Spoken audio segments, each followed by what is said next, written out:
because Senator Cornyn has arrived. Senator Cornyn, welcome. How are you? Thanks for having me. I want to point out to people, you're on finance, budget, foreign relations, judiciary, and intelligence. So I appreciate the time very much. You on finance means you got a large part of one big, beautiful bill. How is it progressing? Well, I think we're making good progress. The biggest hurdle, I think, is the House. And once Speaker Johnson gets the bill out of the House and sends it over to the Senate, then we get our shot at it. I think there's some differences, or will be some differences. As you know, the Senate has different rules than the House, and some of the things that the House has put in, we may not survive the parliamentarians' process, something known as the bird bath for the procedure nerds. But obviously, we've got a big job to do. One is to extend the expiring provisions to prevent a multi-trillion-dollar tax increase. Then the president's made some promises on the campaign trail we need to help him keep, like no tax on tips. But then we have a nearly $37 trillion debt that we need to begin to chip away at. And so balancing all three of those is going to be still going to be a big challenge. You are helping President Trump get the border aspect of the bill through. Is there any controversy about finishing the wall and adding 10,000 personnel to the Border Patrol? Not at all. Not at all. No, we saw that what happens when you get a new president who actually believes in border security and enforcing the law. We've seen a 95% drop in incursions across the southern border. The deterrence has finally been reestablished. People simply are not coming rather than knowing that they will be unsuccessful. But the challenge remains because the cartels are very creative. Yesterday in Judiciary Committee, we had a hearing on the use of drones, which have now proliferated in a lot of different places, including use by the cartels along the border. So the challenge remains, but there's no shortage of support nor resources to help get the border back under control. That's alarming. I have not heard that. Are the cartels using it for intelligence gathering or for delivery or for both? Both.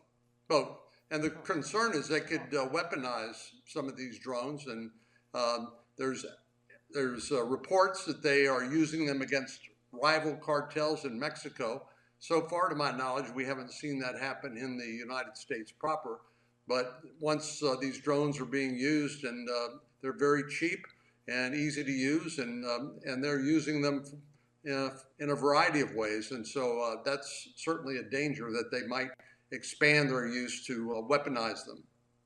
Now, I know you're on Intel, and so you can't completely tell us what you know, and so you have to stay to open source. But I was just talking with your colleague, Kevin Kramer, about Golden Dome. I think Golden Dome is doable. He thinks Golden Dome is doable, and I think it's necessary. Do you share that opinion? We got to go there? Absolutely. We know that particularly with the advent of hypersonic missiles that go multiple times the speed of sound. Ironically, Hugh, this was technology that the United States created and then put on a shelf, and now China and Russia are outpacing us, but our current missile defense system won't keep up with that. And so we do need to have the Golden Dome, and I applaud President Trump for making this a high priority. Now, I want to check in on judicial nominees because you've always been in the vanguard of moving them through. And I know that there's been one circuit court appointment confirmed. Is the pipeline open and running? Because, boy, do we need some district court judges as well as circuit court judges. Yeah, as you know, the first term of President Trump was a record number of judicial confirmations, including 3 on the Supreme Court, which will make a difference for a long, long time to come. But initially, we had to deal with cabinet nominees and then, of course, start this budget reconciliation process. But now the Federal Judicial Evaluation Committee that Senator Cruz and I have, about 30 of the best lawyers in Texas on a bipartisan basis, are screening applicants and making recommendations. And so we are getting very near the process of seeing people nominated so we can begin the confirmation process. And then I want to shift over to foreign relations because Mike Waltz is a friend of mine and he's been nominated to be ambassador at the UN. Is that on a fast track? Because, boy, do we need a voice at the UN speaking up for sanity. We do. And I like Mike, and I think he'll be a great UN ambassador. Uh, Obviously, we have a lot of other ambassadors and a lot of other nominations. I think what the leader is taking his direction from the White House of what the priorities should be. But I sure would think that that would be very high on the list, and I expect him to be confirmed handily. All right, now give me an update on your campaign. I know you got a primary challenge. I got nothing against the AG. I think it's crazy all for Texas to forfeit all your seniority, but he's making a run at it. How goes the campaign? Well, it's just starting, and it's going to be a pretty quick run here because we have a primary on March the 4th. And my biggest concern is not personal to me. My concern is that the only public opinion poll that's been released publicly shows him losing to a Democrat in November.